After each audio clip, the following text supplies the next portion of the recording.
everyone, and welcome to the latest edition of ESPN FC. I am Alexis Nunes alongside the great return of Alejandro Moreno. I didn't go anywhere. I was here the year before yesterday. Well, I don't think so. The day before you weren't on yesterday. FC, you were doing raps. I just missed you, Ali. That's all I was trying to say. All right. So much so that I had to bring in other recruits as well. We've got our Don Hutchison and Julian Laurence joining us, and we're going to start things off by talking about everybody's favorite topic, refereeing. Howard Webb did his mic'd up show with Michael Owen and had this to say about the Virgil van Dijk disallowed goal at the weekend. That's quite a picture. That's a very picture. It's very James Bond-esque. It's no surprise that some people thought this goal should have stood. Only Donnarumma truly knows if he was impacted by this. The VAR determines that the decision is not clearly and obviously wrong, so stay out of it. The assistant referee talks about ducking below the ball, being close to the goalkeeper. That could be enough to penalize a player for being offside, even if the keeper can see the ball all the way along. That could still cause hesitation to the goalkeeper. All right, so let's bring in Don for this one. Don, what are your thoughts on this explanation? I'll tell you what's wrong with it. All of that wording that was just read out by you there, Alexis. I mean, we were never that far away when handball was accidental or intentional. We were never that far away. How can an offside decision be all of a sudden, over the last 18 months, now be called subjective? You can have a subjective offside. Let's just make it black and white. If you're offside, you're offside. There's too much waffle. There's been so many incidents that have been put up on social media since that goal was disallowed. There's been so many because the word subjective just means it's going to be very inconsistent. It's just going to be how you read it, how you see it. It's a law that just doesn't really make any sense whatsoever. Let's just call it how it is, make it easier for fans, make it easier for referees to allow them to be more consistent. If you're standing in an offside position and someone has a shot and you're interfering with the goalkeeper, you should just be offside. Keep it simple, guys. Jules, what do you think? I think he was embarrassed by the decision and doesn't really know what to say. I think it's pretty clear from what he said on the show, the could and would and maybe not. It's not a mistake, but it could be a mistake. I can see why people say it's a mistake, but it might not be a mistake. And even himself confuses himself, I think, in this whole explanation. The fact is, Donnarumma sees the ball from the beginning to the end. Andrew Robertson, if he was there or not there, doesn't make any difference whatsoever to where the ball is going, what Donnarumma can do, what the City defense can do. Perhaps Howard Webb could have gone in the direction of saying, listen, if you have a player, in this case Andrew Robertson, that is better off by just standing still and not ducking, then maybe he has an argument in regards to whether he interfered Donnarumma or not. Mm-hmm. So basically, we're asking Andrew Robertson that if he just stands still and doesn't move, the ball doesn't hit him, and Donnarumma has seen it all the way through, then he's not offside. The moment he decided to duck, then that brings all of this discussion into play, and it also brings a loophole in which Howard Webb can get right inside that loophole, get really comfortable, cozy with a nice blanket and a cup of tea. It's like, see, in this loophole, nobody can get me. Yeah. Right in this moment, it's so warm here, it's so comfortable here. And so I can talk in circles all I want, and yet nobody can come and get me here because this, as Don just mentioned, is subjective. Mm-hmm. It's all relative now. It's up for interpretation. It's how the assistant referee and the referee himself, what they saw and how they interpreted. And according to their interpretation, if you actually go by the fact that Andrew Robertson thought that the ball was going to hit him, therefore he ducked, in him ducking, he's participating in the play, and then they come to what they consider to be the correct decision. Don, what do you think the right call should have been then? Was it offside for you? No, it can't be. I mean, Ali's just explained it there, but what Ali's sort of saying, and I know he's saying it in tongue-in-cheek about Andrew Robertson not ducking down, but that's what Howard Webb has not read into, because he's more or less saying, Andy Robertson, I have got no involvement here whatsoever, guys. I'm just going to duck down just to double prove I want no interest in this ball. Right? So he can't be offside. He's not interfering with Donnarumma. The initial header from Van Dijk, Donnarumma actually thinks he's going to his right-hand side. So it got broke down on TV over here where he actually took a step to his right-hand side. And then he has to try and rebalance and go with a high dive towards his left-hand side. So he was never, ever getting there. He didn't have an impact. Andrew Robertson didn't have an impact on where or what Donnarumma was doing. And like I said before, there's been a John Stones goal for Man City when Bernardo Silva was standing in front of a goalkeeper and he actually half-barged the goalkeeper out of the way. I think it was against Wolves. There's been so many. There was a goal, I think, for Atletico Madrid, I think, against Liverpool. There was a goal a few years ago that Everton got chalked off, I think, at Goodison against Man United. We've just got to simplify the rules. It's like we've got too many rules, like not clear and obvious, subjective, and it's just a loophole, like the guys are saying, for the referees to have an out. We've got to clarify. We've got to make it really simple and just dumb it down for everyone. You know, make it easier for the referees and the linesmen to go, right, he is offside, let's just put his flag up so everyone knows it, and the game after, they know it, all around, whatever, they know it, it's going to be offside. In the end, it's just a whole load of waffle, like they got themselves in a right mess, like the handball law, and they're trying to dig a little bit, and they're trying to dig a little bit more, but anyone that knows anything about what Andy Robertson was doing was trying to have no impact whatsoever. That's why he ducked down. Right, but one thing that's definitely not up for debate is the fact that Julian Nagelsmann has Florian Wirtz's back. We talked about this on the show yesterday because Nagelsmann had this to say about the Liverpool player. Someone could actually convert the chances Wirtz creates at Liverpool once in a while. That would be an idea. He doesn't create very few chances. They just seem to enjoy not putting them away. Well, he may be speaking some truth because if you have a look at the stats, and Don knows that stats do not lie, he has created 15 chances this season for Liverpool. Well, here's what Stevie had to say yesterday on the show about Wirtz's chances. I've not missed a second of all Liverpool games this season. Yeah. And if he's created 15 chances, then I need to go and change my glasses. I'm sorry. This is totally and utterly just try to prop him up. Well, Stevie might actually need to change his glasses. But that's a different conversation. But that's a different conversation. We're talking about Florian Wirtz and what Stevie had to say there. Don, I know you're a big fan of your stats and whatnot. We saw them there, but you're also probably the second biggest Florian Wirtz defender I think I have seen. We paid attention to your social media account. So what say you about this? No, I think if you look at the bigger picture, Stevie 100% needs to go and get some new glasses because he's missed a lot of chances that Florian Wirtz hasn't been given by his teammates. You know, if you go back to the Man United game when Mo Salah had one on his right foot and he shanked one into the top end, there was a 5-yard pass to Florian Wirtz which would have had him a tap in. There's been a couple of occasions in Europe. There was a compilation that got put on X the other day and I retweeted it, and it was brilliant actually how many chances the other guys should have created for Florian Wirtz. And he has created a fair few. Don't get me wrong, he's been a little bit disappointing. I'm not here saying he's been brilliant. He's had 3 good games in my opinion. I thought he was fantastic against Aston Villa. I thought he was brilliant against Real Madrid. And he wasn't really that bad in a bad Liverpool performance against Man City. But the bigger picture is, his teammates could have put a lot more on a plate for him. He would not be sitting here with 0 assists and zero goals if the players around him had made better decisions. Jules, who do you agree with, Don or Stevie? No, I agree with Don. I think Stevie he needs new glasses. He's had those glasses for too long anyway. He has. So it's about time that he changes the glasses. Maybe the style as well. I agree with Don. There's one against Chelsea as well, like a backheel pass from Wirtz to Salah in that second half. That Salah has to score, really. It's a goal that he scores. He's scored so many times in his career.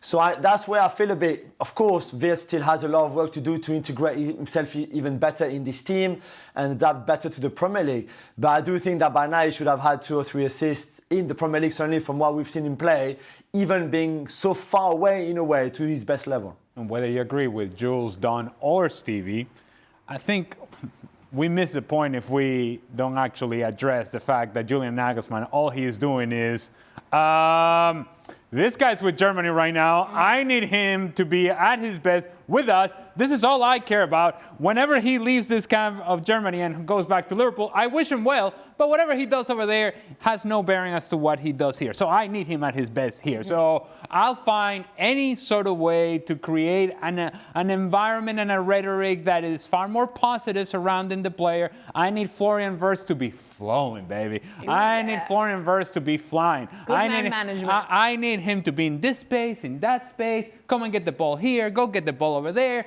Go assist a goal there and go score yourself over there. That's what I need from him over the next 10 days.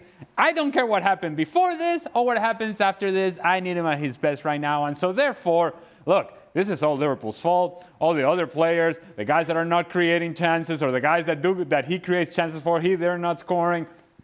None of it had to do with actually Florian Wirtz assuming some responsibility and saying, whether he has created enough chances or not, whether he should have scored or not, at this point, given the amount of appearances that he's had for Liverpool, there should be a goal, there should be an assist. Mm-hmm. He was brought in as an attacking player that should have an impact for this team, and he is among the issues, not the most important, but among the issues that Liverpool has had in the attack, that they haven't found a consistent performer. Not from Wirtz, not from anybody else for that matter.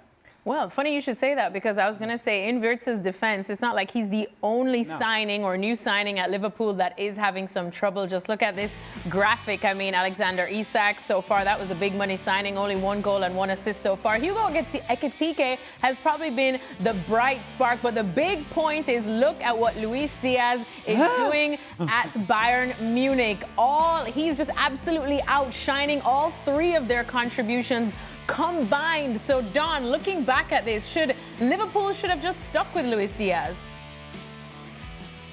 No, they couldn't, Alexis, because he was the one that wanted to make the move. He asked for the move the season before, and Liverpool asked him to stay on, and he did stay on for 1 more year, but he was the one that really pushed. I mean, when I read the news without knowing that he was the one that wanted the transfer, and it was Gakpo or Diaz going to Bayern, I was going, well, please be Gakpo, because Luis Diaz was sensational last season with Liverpool in a position that he didn't really play in.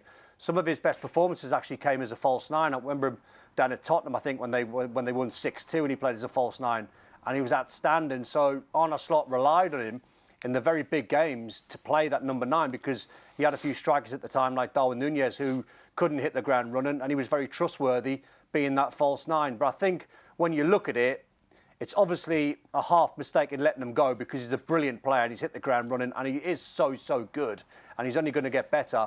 But unfortunately, it's one I think that Liverpool fans have to swallow, because the player actually asked for the move, not the other way around. Jules, what do you think? Do you think Liverpool are going to live to regret letting him go, even if he was pushing the move?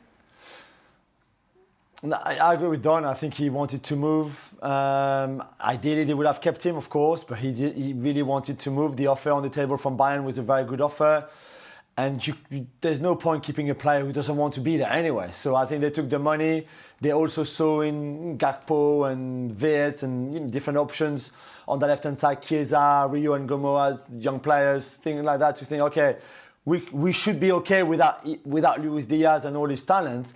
And it's a bit harsh to compare what Luis Diaz has done in this wonderful flying Bayern team compared to the Liverpool new signings in a team that is not working right now. But it's true that the impact that Luis Diaz has had on Bayern, nobody else amongst the Liverpool new recruits has had a similar impact, not even Ekitike. All right, well, if you want more of our Julian Laurens, and why wouldn't you, right? And the tea party that he's got behind him. And the tea party that he's got behind him. And the tea party he has every week with Gab Marcotti. Make sure to check out the latest edition of the Gab and Jules show, where they talked at length about the City Gab Liverpool talks as game. length. Jules talks an appropriate amount. Well, let's talk some World Cup qualifiers, specifically in Africa. Some big games coming up on ESPN Plus. As you can see, Nigeria against Gabon and Cameroon against Congo. Ooh, Thursday on ESPN Plus. Now, this is the graphic just to tell you what's going on right now. The winner of both those games will meet on Sunday in a winner-takes-all game.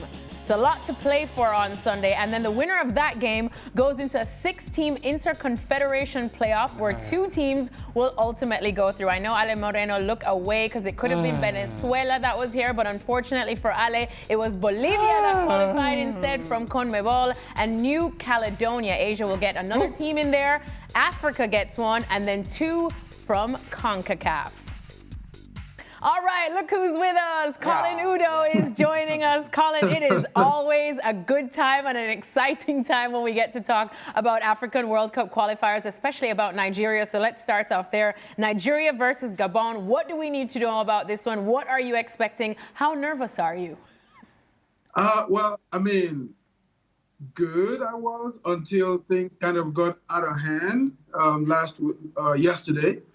the Super Eagles, unfortunately, went on strike they boycotted training to protest the non-payment of the allowances and bonuses from previous games, and then had long meetings into the night with the federation officials and sports ministry, and then they finally came to an agreement early this morning and then resumed training. So it's a disruption to their training and preparations for the game against Gabon. And also it puts an additional layer of pressure on them because there are a lot of Nigerians back home who are saying that the timing of this was wrong and they should have done it at a different time and focused on the preparations instead. So there are many people who remain confident that the Super Eagles can make it. And you know what? I don't disagree with them. We've had many instances where the Super Eagles have had disruptions to their training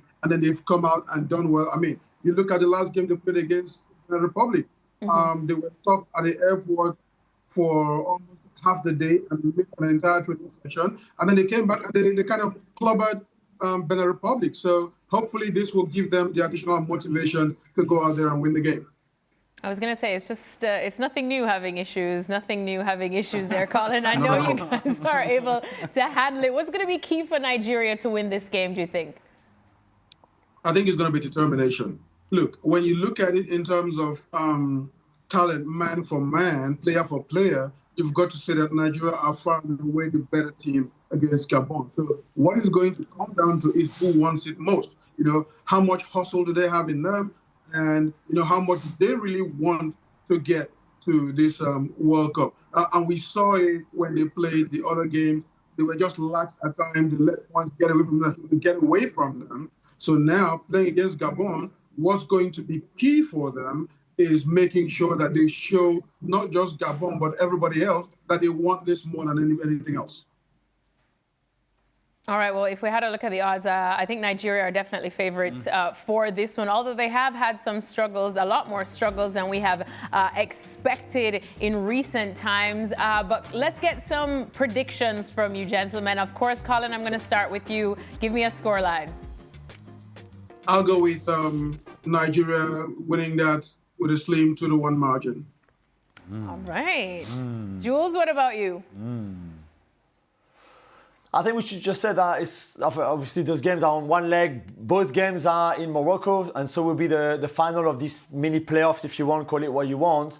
So on neutral grounds, Gabon, like Congo in the other semi-final against Cameroon. Nigeria-Cameroon is the final that I think we should all be anticipated. But both Gabon and Congo had very good qualifiers, just missing out by a point and two behind Ivory Coast and Senegal. So both teams are actually in really good form when you think about it. I agree with Colin. I think Nigeria in that semi-final should prevail, really. And again, I think Cameroon should beat Congo in the other one. Ale, what about you? In all honesty, and Colin knows this better than anybody else, it feels like in every important moment, whenever the Super Eagles have some sort of qualification big game or whatever the circumstances are leading up to a big match, there's always some sort of issue going on with this team and this federation and these players and the lack of organization and the logistical issues and then the meeting after the meeting after the meeting after the meeting.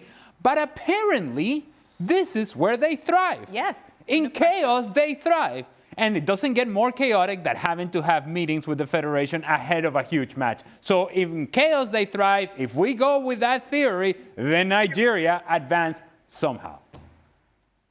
Look at Colin. He's looking a lot more confident these days. Well, he's looking nice. He's looking nice. I'm liking the outfits. Colin, definitely best dressed today. Yeah, man. You can have it. I can give it to you. Oh, please do. Send it to us. We're going to send you the address. I think Alec could pull it off. I'll tell you what. But someone who's pulling off some brilliant stuff recently, Colin, is Victor Osimhen. I mean, how good has he been for Galatasaray? It's wild looking at the stats, though. 6 goals in the Champions League in 3 games. And I mean this respectfully and with all due respect to the Turkish league. But when we look at him in this form, we're wondering, what on earth is he doing there? It's not his fault, to be honest. We've always known that Osimhen is a quality striker. He's shown it during his time at Wolfsburg in Germany. He's shown it with Napoli in Italy, and now he's doing the same thing in Turkey, and he's also doing the same thing with Nigeria. I mean, just to show you his quality, Rashidi Yekini's record of 37 goals for Nigeria has stood for almost 30 years. And we've had great strikers come and go, Amokachi, Siasia, Yakubu, Obafe Martins, but no one has come close to even trying to ascend that record until Victor Osimhen. And he's still got a ways to go. And he's just about, what, maybe 9-10 goals behind Rashidi Yekini. At the rate he's going, Osimhen will probably end up being Nigeria's record goal scorer in the next 2 or 3 years. That's how good he is. So I think the tragedy really is not the fact that Osimhen is doing this in Turkey. It is that European clubs, at least not top European clubs, did not see fit to snatch him up when he was available. Whatever the reasons are for those, whatever they are thinking about that, what they cannot deny is that he's a proven goal scorer who's done it in 2 of the top 5 leagues in Europe, and he's doing it in Turkey, who are they're not to shake wave a finger at. They're also a good league in Europe. So I think that tragedy it falls to European clubs. They should have done a better job of tracking Osimhen and getting him into play for them. Yeah, Jules, as Colin said, it feels like a bit of a tragedy that no big European club kind of has him right now, especially in the form that he's in. Why is that? Yeah, it's a good question. I think a lot of clubs looked at it. He's on a lot of money at Galatasaray. He maybe at times suffered maybe a little bit of some of the reputation and things that happened in Napoli between him and the club and that kind of relationship. But even that, at 26 years old, he was maybe a bit young before and surely has learned from those kind of mistakes or issues that he had to deal with as well with the clubs that he was at before. So it's a bit hard to understand why United went for Sesko and not Osimhen, or Arsenal, or all those big clubs who signed a number 9 striker, who were looking for a number 9 striker and just didn't really go that much further for Victor Osimhen. And Galatasaray were very happy that they were the only ones really being able to sign him, and they're very happy that he stayed there because, as we said, he's the top goal scorer in the Champions League, for example, ahead of Mbappe and Kane and Haaland and anybody else. So they're very happy. I would think that this is the last season that he's in Turkey, and then eventually next summer, especially if he has a very good World Cup, if Nigeria qualify, that there should be a bigger club coming for him. All I know is that when they needed him to score big goals, Nigeria, last time around against Benin, hat-trick.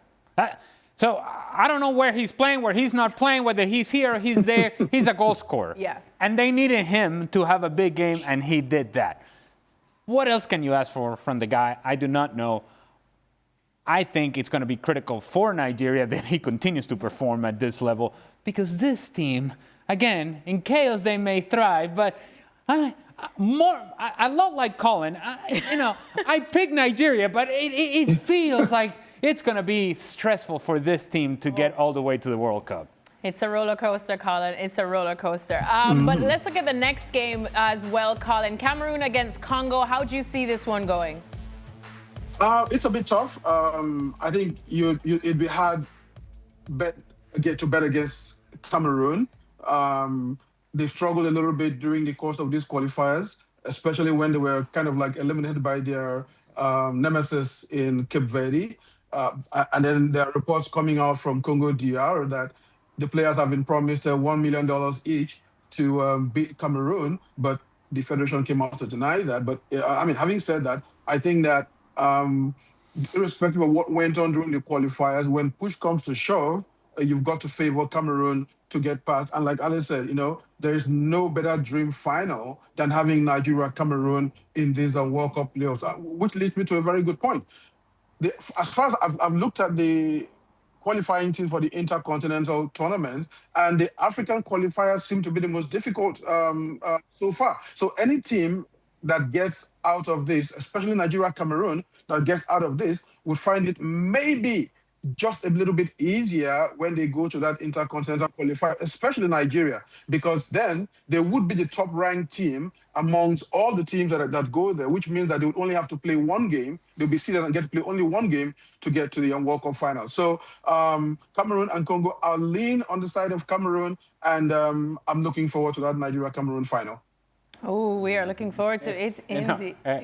Colin just can't help himself. I know. Nigeria hasn't even gotten past Gabon, and he's already talking about the intercontinental playoff. We have to have Nigeria. Well, you don't have to. You know where You I have feel. to. You know how I feel about their World Cup jerseys always. Well, I know that this is how you make You know your what? picks, If but Nigeria that's not. qualify, That's not. I'll get you a Nigeria World Cup jersey. Wait. Oh, Is that for thank you, Alexis? Colin. Not you, Just Alex. Alexis? Yeah. Just Alexis. Just me. Oh, I see. Just Alexis, Always yeah, not you, Alex. best All right. kids Thank you. You can every go get yours. single time. Every single time. All right, Colin. Just for that reason, I'm disagreeing with you, and I'm picking Congo. No. Yeah, that's right. That's it. All right, well, let's have a look at this now. We know that Arsenal's defense was recently breached at the weekend in what was such an entertaining game against Sunderland. And just have a look at some of the I suppose you could talk about the records that Arsenal were putting in terms of that defense. 10-game winning streak in all competitions snapping. It was the first time that they conceded 2 goals since May 11th against Liverpool. Well, our Rodra from ESPN, he managed to catch up with David Raya, and this is what he had to say. Is that the first team that could sort of match Arsenal's physicality? I think in the Premier League anyone can match the physicality. It's just the way they play, the way they approach the game, and they know the strengths. They just come up from the Championship, and obviously that league is very, very physical. So no, it's just credit to them. They're doing a really, really good season. Where they haven't lost a game at home, and they've been beaten and getting points from the big teams. So full credit to Sunderland. They're a tough team to beat. What's like playing behind this current Arsenal backline, and what makes them so difficult to get past? Well, I think the difficulty is that we love to defend. The love of defending, the love of not conceding, not even goals, not just chances, trying to stop the teams further up the pitch with the pressing that we do. And then if they push us back into a low block, it's just that love of defending to not let the ball go into the box. Which of Arsenal's new signings have you been most impressed by, and why? I think Martin Zubimendi, is a player that is very, very clever. He adapted very, very well into the league, where there's a lot of players that it take a little bit longer to adapt, and especially in his role, he's just adapted so quick, and you can see what he does for the team. How impressed have you been by Max Dowman, and what's like sharing a dressing room with a 15-year-old?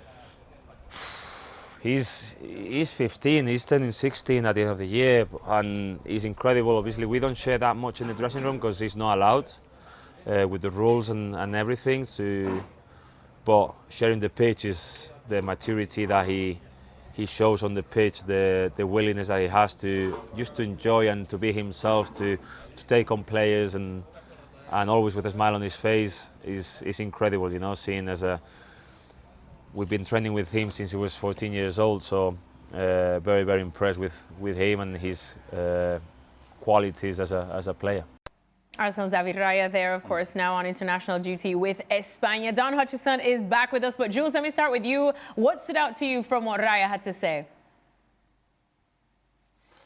I thought it was really interesting about the love of defending, the art of defending. The Arsenal defence is clearly something else. I know Sunderland scored twice, and to be fair, the boys were very disappointed. Not so much, you can concede 2 goals in a game. It can happen. You can face a team that scores a great goal, and there's nothing even the best defenders in the world could do about it. However, the 2 goals at Sunderland were both really avoidable if you think about them. The first one is a long ball. Rice doesn't win the duel. Gabriel is a bit short on the second ball. The second goal, I'm not sure Raya needs to come out the way he does. Gabriel is outmuscled by Broby. So there are 2 goals that would have been really frustrated for them, because usually they're very good in those situations. So a lot still shows that there's a lot to work for, again, to avoid those kind of goals in a few more games. But even with that draw and the 2 goals conceded against Sunderland, it's still a very good start of the season, considering who they played against, and especially the away games in that list of fixtures, really. And on Max Dowman, it's funny because, as he says, and I'm not sure if many of the people watching our show knows about that, but he can't go into the dressing room. He's too young, so he changes in another dressing room on his own, and then just joins up with the team on the pitch, he still goes to school. You know, he came back from the Champions League game against Slavia Prague when he broke that record of the youngest ever Champions League player appearance, and the next day he had school in the morning. So it's pretty incredible. Bless. Well, you look at me? No, I don't. You had a young start. Yeah, but at 15, I was not in a professional locker room. And neither is Max, for that matter. He can't be. You know what's funny in some ways is when they ask him about, well, which one of the new signings has impressed you the most? And it's Martin Subimendi. Hey, Martin, how are you? How's it going? Right beside me. Yeah, this guy right here, Martin. Yeah, well, yeah, you mean my teammate with the national team? Oh, yeah, Martin. But Martin Subimendi has been impressive. And while he was a good player at Real Sociedad, the question was, well, can he adapt to the quote-unquote physicality of the Premier League? Can he adapt to the pace of play of the Premier League? And I think what he has proven that he's been able to do so far is that in reading the game, he's able to overcome some of that lack of speed or some of that physicality. He doesn't have to get on the duels if he's able to win the ball ahead of the duel, ahead of the fight, or if he's able to step into a passing lane that then forces the ball somewhere else. So it's not Martin Subimendi's game to be winning 50-50 challenges. He is more of a ball player, sort of playmaker, defensive, holding midfielder, but a guy who's not interested in having this back and forth. And he does that because he's able to read the game properly. I think he has been really good for Arsenal. And I think he has impressed more people or has impressed people more than they would have thought he would add to this team. Has added a lot. All right, well, let's have a look at the Premier League title odds, shall we? And this probably wouldn't surprise everyone that despite dropping points this weekend, Arsenal still very much favourites to win it. And then Manchester City and Liverpool, of course, have fallen in those odds, as well as Chelsea. But forget title odds, let's be honest. We've got Don Hutchison, the Don, I love my percentages, Hutchison. So Don, hit me with some percentages now in terms of the title and the title race. I'll keep this one very simple. Chelsea, 0. Liverpool, 0. They ain't coming back from here. And I'm going to go a genuine 50-50. But I've been waiting for this day, Alexis, for about 3 or 4 days. Ali, my friend, I did tell you the Sunderland game would be difficult for Arsenal. And you laughed me out of town. And I did say the Sunderland game and 3 London derbies on the spin would be the test for Arsenal. So big up Sunderland. They deserve their point. Title race, 50-50. Well, I feel like I have to respond since you do. My name was brought up. Shots were fired. Right. First, I am flattered that I am so comfortable living in Don's head that he's been thinking about this for 3 or 4 days just to get the opportunity to say this. And my point was then as it is now. If Arsenal's shortcomings in getting to the title is because they couldn't get a result at Sunderland, they have bigger issues. That cannot be the explanation as to why they don't win the title. There will be bigger games for Arsenal in the future than away at Sunderland. As good a start as Sunderland has had, and as good a result as that was for Sunderland, that is not enough to climb up to the level of this is why Arsenal won't win a title. And if that's the case, again, I repeat, they have bigger issues. Well, Jules, we talked about this on the show the other day, the fact that Manchester City have chased down Arsenal before and how sometimes it is easier to chase than to lead. Arsenal have been in this situation before and have lost out to City. Don now, though, is saying that it's 50-50 for either of them to win the title. Do you really think it's that close? I was at City on Sunday for the Liverpool game. It's the first time that I saw them live this season. Usually it's on television. I was very impressed by what I saw from City, the tactical evolution from Guardiola, what he's implementing to this team, the overloaded midfield, the positioning of Doku, the form of Foden and Bernardo Silva, plus Haaland. Obviously, while Cherki is still finding his feet a little bit, but getting there, I think this could turn into a very, very good season for Manchester City, or certainly a very good team again from City, far from what we saw at this stage last year, for example. So that's the first thing I wanted to say. I still think that Arsenal have to be favourite because they're 4 points clear to start with, because they've played City already, albeit at the Emirates, but we've already had a game between them two. And both have played Liverpool too. So I think this is a decent advantage for Arsenal to have more than a quarter into the season already. But I think it would be very tight. I would give it maybe 60-40 for Arsenal, but I think at the end of the season, City and Arsenal will be very close to each other. Oh, wow, how everyone has changed their song. Well, you know why Don settled on 50-50. Why? He doesn't have to do math. Jules did some math. No. It was a tiny little bit deeper than that, Ali. It was. I mean, you are correct in the math. I'll give you that. But there's a little bit of method to the madness. I mean, this is a side that hasn't won the title for 21 years, and they've got Man City chasing them down, who's done this twice to them already.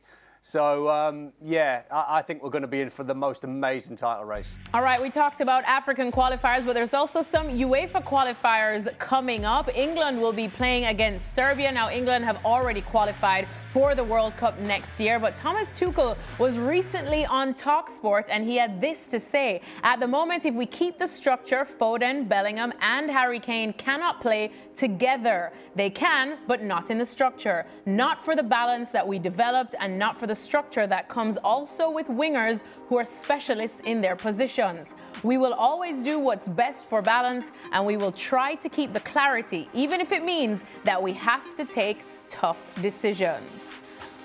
Don, what do you make of what Thomas Tuchel had to say? I love the word structure. I mean, he kept getting structure in about 3 or 4 times. To be fair, I'm torn a little bit, to be honest, because I get what he's saying. When England had that problem with Frank Lampard and Paul Scholes and Steven Gerrard, all trying to be shoehorned into an 11, the structure then was gone because they're trying to get world-class players just to try and somehow gel in different positions. So I get where he's coming from, and he's getting, I get it where he's coming from, the team ethic and the structure point of view, and turning England into a team that'll win, not just look good on paper. At the same time, Thomas Tuchel's a clever man. He knows what he's doing. The interviewer teed him up there for the question to say, no, they can't. Now it is world headlines because we're talking about it. Everyone across the world are going to be talking about it. Surely he just could have hit that with a straight bat and went, no, these are good players. I'll figure it out, who's in form and what I see come closer to the World Cup. I'll decide on my 11. I just thought it was a bit of a naive answer that he gave. I think he just left it wide open for everyone to try and have the conversation when it didn't really need it to be. Just straight bat that one off. I love that. Don using cricket references. That's my boy. Real men play cricket. But anyway. Couple of things. I can guarantee you, El Universal, the newspaper in Caracas, does not have this as a headline. And they don't have a headline for cricket either. And back home in Venezuela. When you hit it with a straight bat, that just means you go on the defensive a bit. You just block it. Don't open it up. I understood. Oh, Alan knows his cricket. Love that. Knows his cricket. Limited knowledge. All I would suggest is that where I disagree with Thomas Tuchel is that I actually think that they can play together. Jude Bellingham can play as a number 8, which is, I think, his better position rather than sort of underneath the striker. Phil Foden can play underneath the striker, and Harry Kane can do whatever he wants. Yeah. So if you wanted to do it with the structure and balance and clarity, you can still do it. You're just choosing not to. You have your reasons as to why you don't want to do it. Balance and clarity. Right. But Bellingham can be a box-to-box midfielder. I think that's where he does his best work. I don't think of Jude Bellingham as a guy who's a playmaking midfielder that just sits underneath the striker and everything goes through him to creating the attack. I think he has to have the freedom to appear inside the 18-yard box, to make runs late inside the 18-yard box, but not a guy who is a playmaker per se. So he can play as an 8, Foden as a 10, and then you can have Kane as a striker. It can happen. He chooses not to because structure, clarity. Jules, it's funny because Gareth Southgate got criticised for similar things as well, for having probably one of the best generations of England players and just not all playing them at once. And we do understand that each manager has their ways, their tactics, their methods, their structure, if you will. But do you see what Ale is saying, that there is a possibility that all 3 could actually play? No, I disagree with Ali. I just think that if you want to play them in the best position, which Gareth Southgate tried, I don't think it works. Bellingham wants to play as a 10 for England. This is for Phil Foden's best position. That's why the line on the wingers is interesting for what Tuchel was saying, that they have wingers who are specialists in there. So he doesn't want to play Foden wide, for example. He wants the wide players to be proper wide players, like the Sakas and Gordons, for example, or Rashfords. He doesn't want to move Foden out wide like Southgate has done many times in the past. So if Foden is a 10 and Bellingham is a 10, and as we know, Kane plays as a 9, but also as a 10, then it doesn't work if you want to play them three together. And that's why I really believe none of them will start together. They might, at some point in a game, somebody might come on because they're chasing a game or something. But I think it's pretty clear that he wants a very defensive midfielder in the double pivot, which looks right now to be Elliot Anderson. Declan Rice is obviously the main player for him in that midfield. So then it leaves you the 10. So the 10 could be either Palmer, either Foden, Bellingham, or Rodgers. It'd be one of the four behind Kane. And I was told that Rodgers, certainly in Tuchel's size, is the guy that complements Harry Kane the most. So I don't know where that leaves Palmer when he's back from injury, Foden or Bellingham. But I think it'll be very interesting to see what Tuchel does with that number 10 position in the next two games for sure, in March for the last international break before the World Cup, and then more importantly at the World Cup. I don't care where Jude Bellingham thinks he wants to play. That he may think of himself as a number 10. He's not. He's not a number 10. And so it's the job of the manager to tell him, no, not for me. You're not the number 10. Even if you want to play that position, you're not it. He doesn't play as a number 10 for Real Madrid. He didn't play as a number 10 for Borussia Dortmund. Now, just because he chooses to be, hey, I'm the number 10. Well, look, I could be a center back if you want me to. That's not how it works. His skill set is not that of a number 10. But there's no room for him at number 8. So where do you play him then? Well, there's no room for him. And number 8 is Declan Rice. Okay, that's his position. Okay, fine. I'm not arguing that, Jules. All I'm saying is that if we're just going to allow players to say, I want to play where I want to play, that's the job of the manager. You cannot. I don't think we can have a conversation here, Jules, that you actually think Jude Bellingham is a number 10, and his skill set match that of a number 10. I don't see it. I don't see that as his best position. He may think that that's his best position, but I don't think that that's the case. No, I agree with you. I don't think that's his. This is the position that he wants to play in, and that's his best position. But if you take away the number 10 option for Jude Bellingham, the 6 and an 8 are taken already. He's not a 6. Declan Rice is the 8 in that team. That's never going to change unless there's an injury. So really, for Bellingham to start for England, it can only be behind Kane. This is the only position, and that's why I think this is very interesting for Tuchel to explain. Hang on a minute. People can't get carried away too much. We've got Kane, we've got that structure that he uses a lot around him, and then there's those positions that we have to fill. And, if Foden and Bellingham both want to play in that position, or if Tuchel sees them for that number 10 position, both of them obviously can play there. Same for Cole Palmer. Don, I saw you nodding there when Jules and Ale were talking about Jude Bellingham's position. Were you in agreement or disagreement with Jules or Ale? I think there's a lot to be said, and I think therein lies the problem with Jude Bellingham and his style, because I think you look at the size of him, you look at the presence, you look at the athlete, and then you probably lend your eyes to say, well, he's a number 8. But he's not as disciplined as Declan Rice. He's not as disciplined as Elliot Anderson. He's not as good as those two in that position. Don't get me wrong, fantastic player, but a skill set of a number 8 means you've got to be all over that pitch. Now, he can, but you'd be taking a lot away from Jude Bellingham's game if you ask him to be a defensive number 8, box to box, going back and forth, back and forth, back and forth. So then you think, right, can he play number 10? Well, the athlete in a number 10, like Jude Bellingham, is, can you run in behind Harry Kane when he's coming short? The answer to that is yes. But Thomas Tuchel might think Phil Foden's technically a better number 10 who can get in the pocket and get on the half turn and take it on the back foot. So therein lies the problem for Jude Bellingham. What are you as a player? What are you best at? You can do everything really, really well, but what's your world-class position if you had to nail it? And I think therein lies the problem for him. In my humble opinion, it's difficult to try and get him into this side unless you have a real idea exactly where you're going to play him, whether it's be an 8, back and forth, but you are going to lose a lot, or you say, right, I don't want the technical number 10, even though you can handle the ball, Jude. Don't get, try and bear with what I'm saying. Phil Foden on the half turn's a better footballer, but you can still be an effective number 10 if Kane's coming short. Then you use your legs to try and get him behind. So difficult for Tuchel to try and get him in the 11.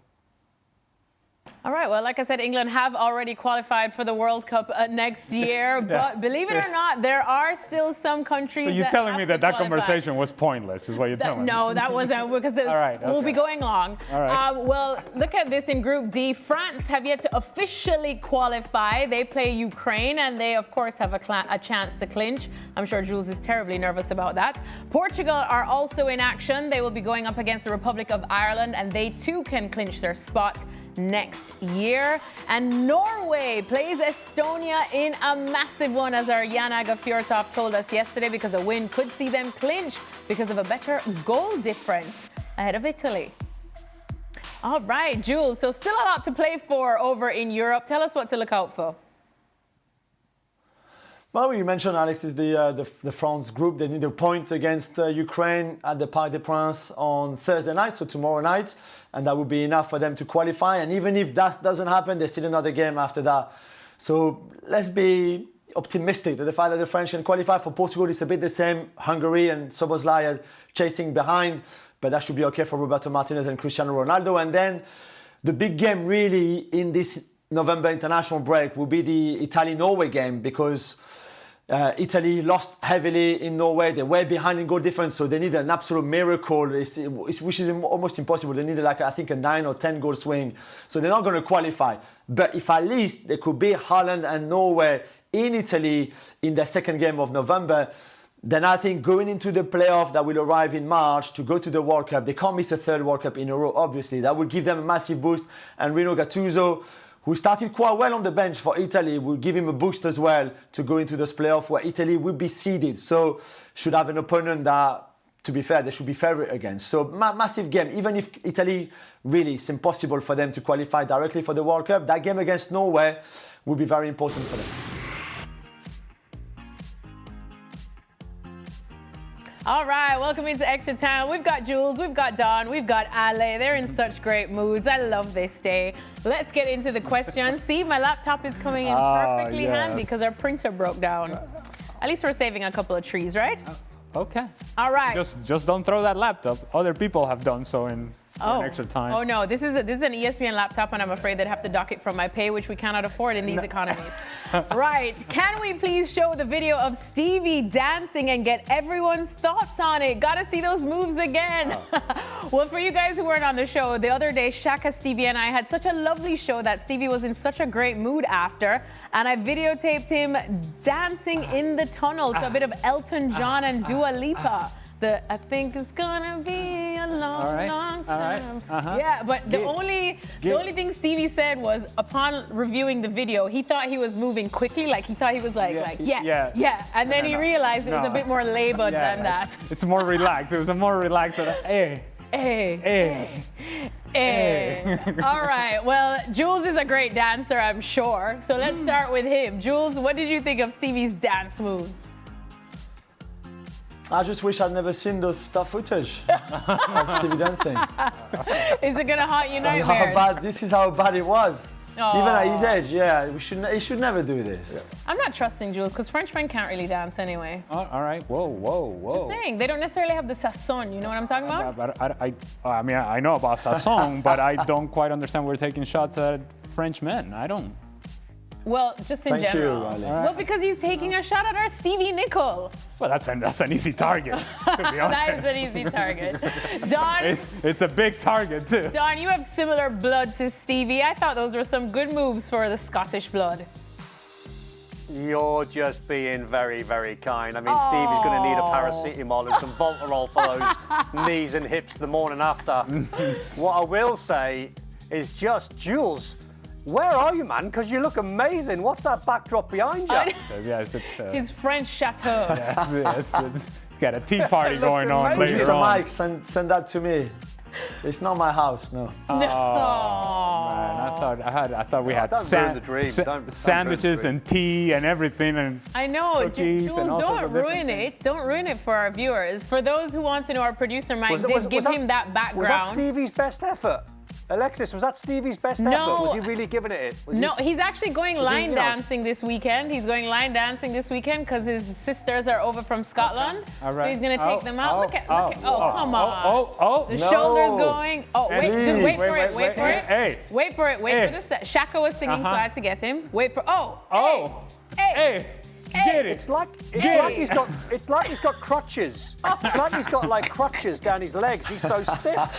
I will not take this slander for our Stevie Nicole. Now, what if he had new glasses? Would that be a Would that different... help? But what's your opinion on the dances, Ale? Because there's one dancer here, and I do know it's Ale Moreno, because he's got that sangre venezolano. And I have danced merengue with Ale before, and I can say, top 2 best dances of my life. Oh, well, thank you.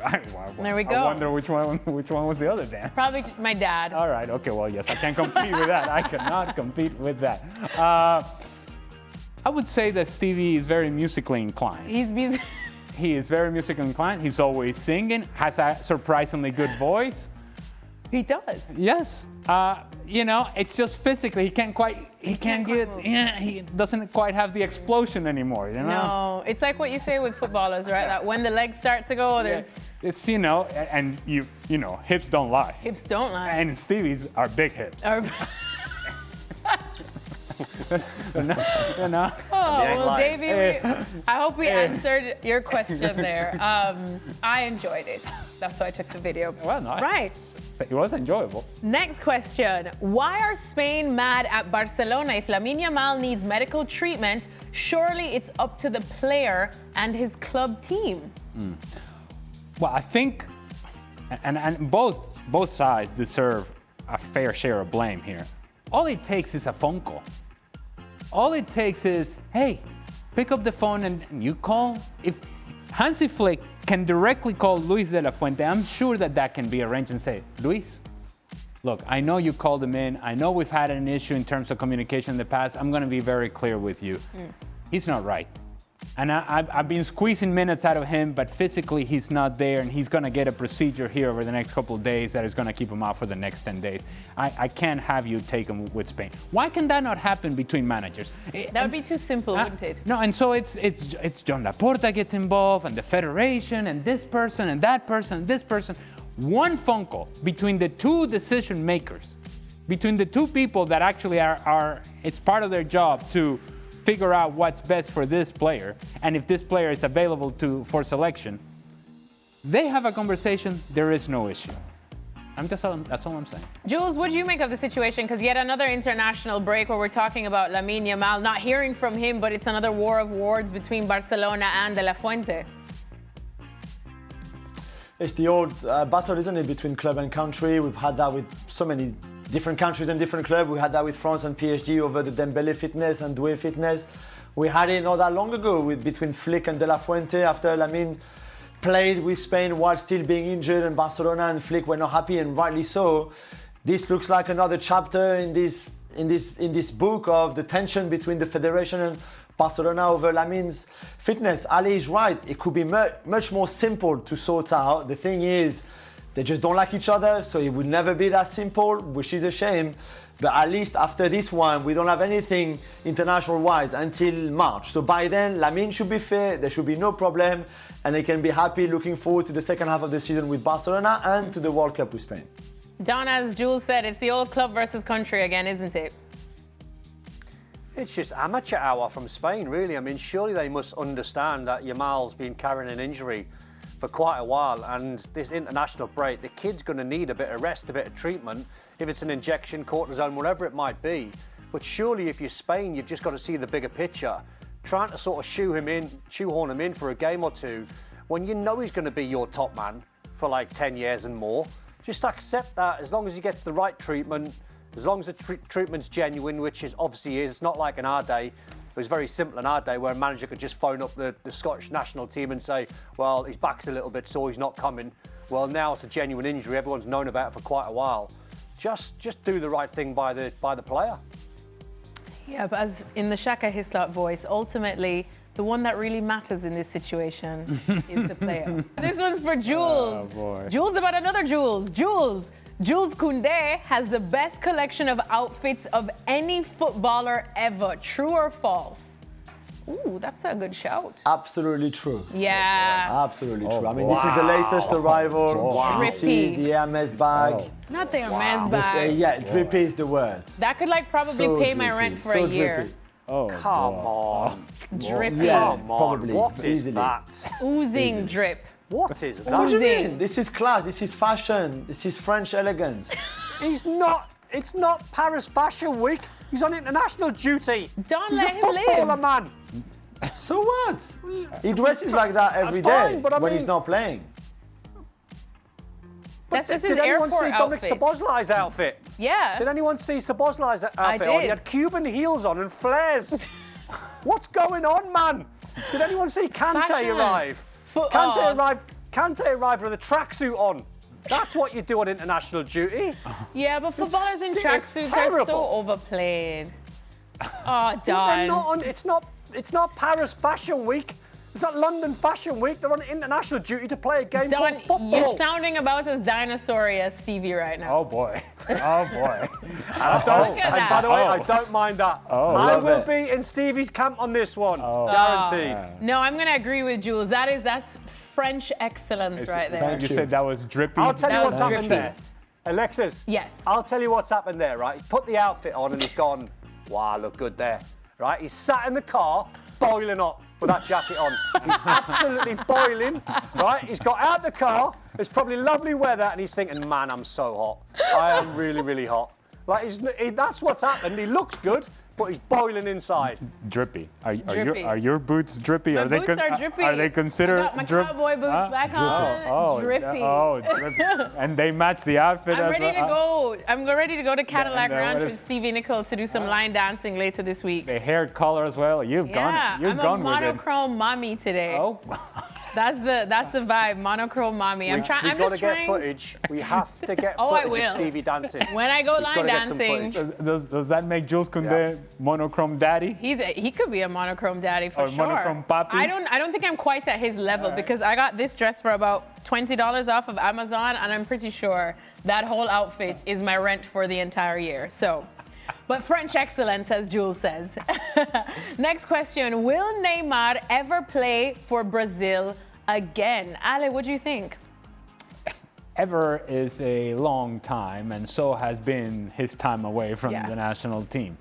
I feel as if though there may be a testimonial game at some point in which they say goodbye to Neymar as the Brazilian legend that he has been for this national team. I don't think this is going to happen leading up to the World Cup, and I don't think right now where we are, seeing the evidence that we're seeing from Neymar, that he's done enough or will do enough for Ancelotti to take a chance on him going into the World Cup. And I think Ancelotti is in a position in which, unless Neymar is lights out, which he hasn't been now for years, then there is no point in him jumping into that pile of absolute stress. Jules, this is your bestie. What's going on there? Do you ever see him playing for Brazil again?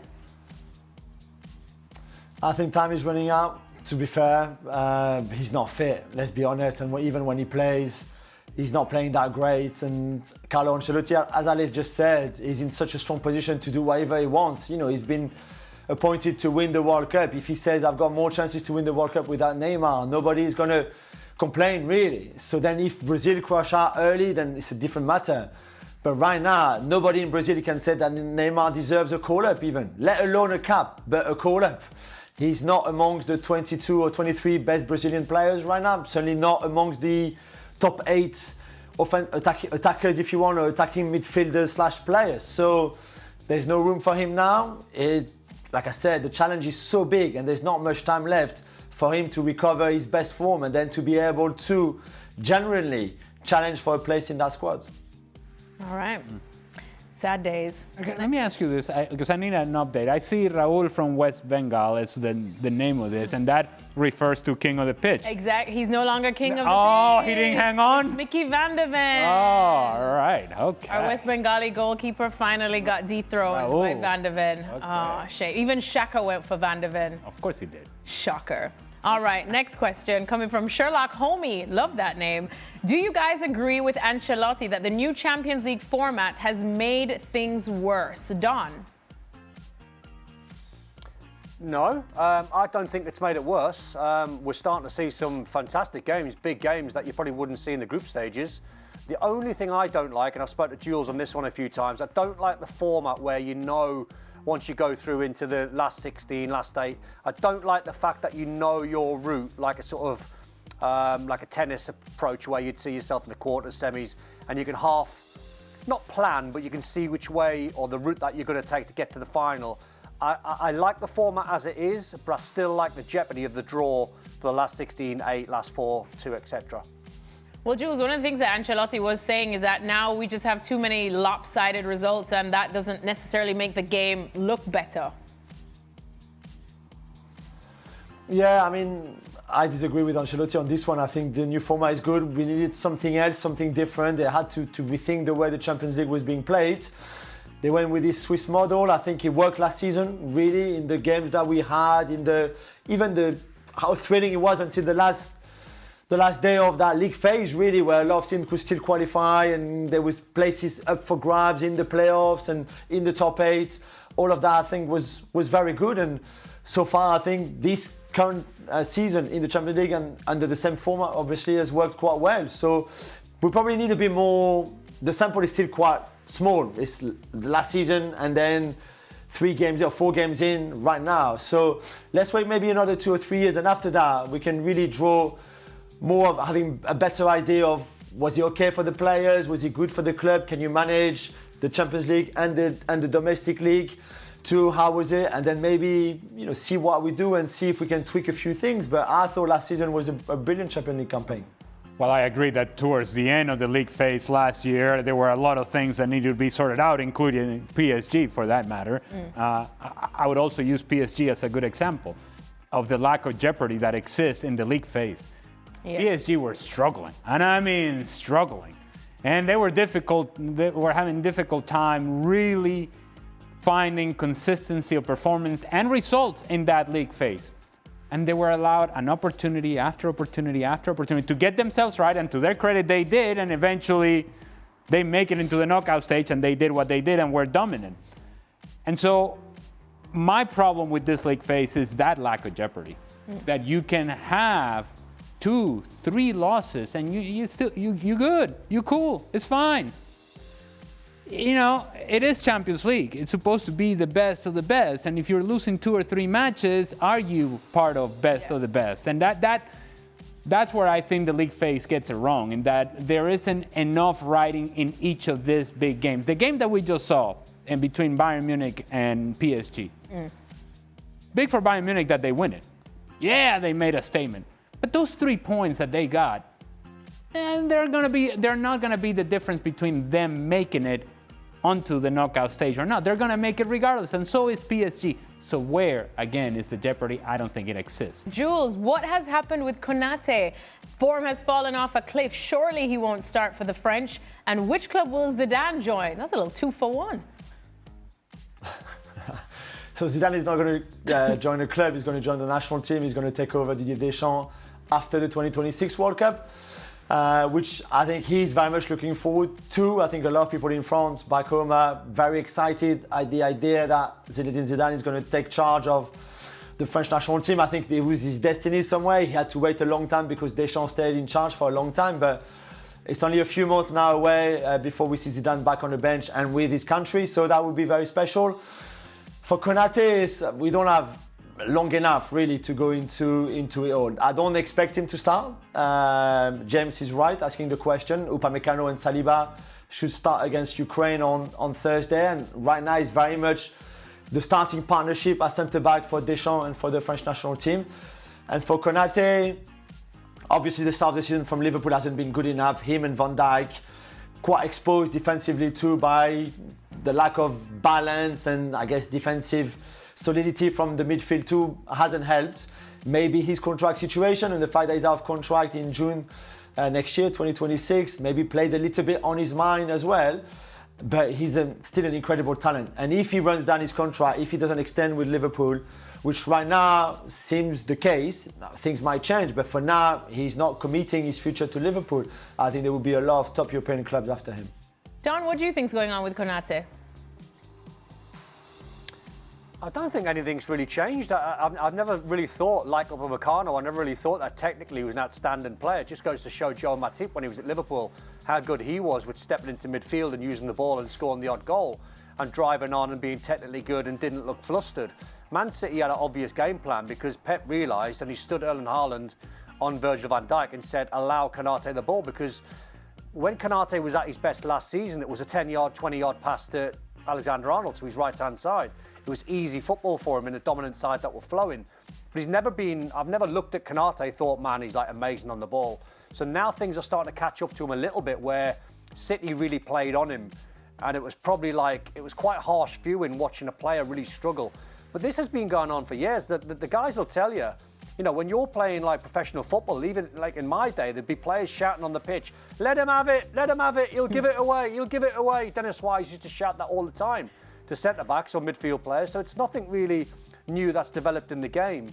On Konate's point of view, technically he's never been outstanding. So I half disagree with Jules a little bit. I don't think there'll be, unless it's a free transfer, of course you take him. But yeah, I'm not sure what his landing spot is, unless obviously it's on the free transfer. Then it seems a no-brainer. But like Upamecano, I don't see two outstanding players with the ball at their feet. All right, and final question now is for Ale Moreno. Oh. This is definitely for you because I don't think the rest of us, except maybe Jules, might know what we're talking about here. But for Ale, as an NFL specialist on ESPN, in the next 5 days, 5 years, what's most likely to happen? Your Cowboys winning the Super Bowl or my Jets making the playoffs? Neither. I'll tell you not, neither. Oh, here we go. Here he is. Is there any sport this man doesn't watch? What?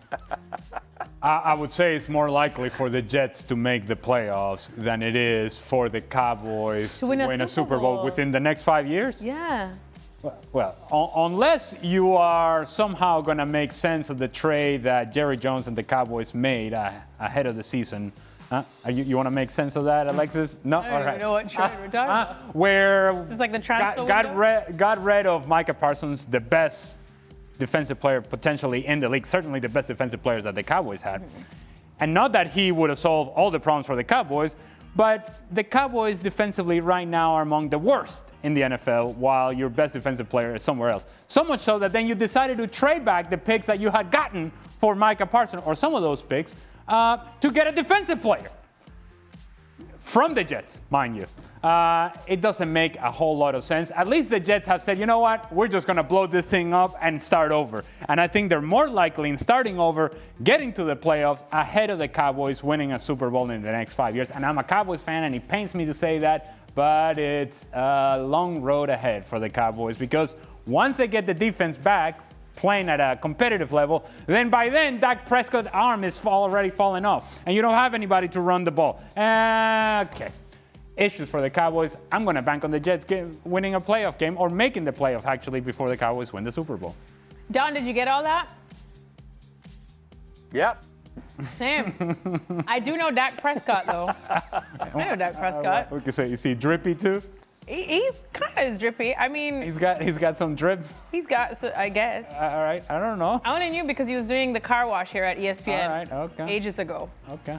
All right, well. And does Jules disagree with my assessment? Jules, do you disagree with what Ale said? Because you're the only other No. NFL person here.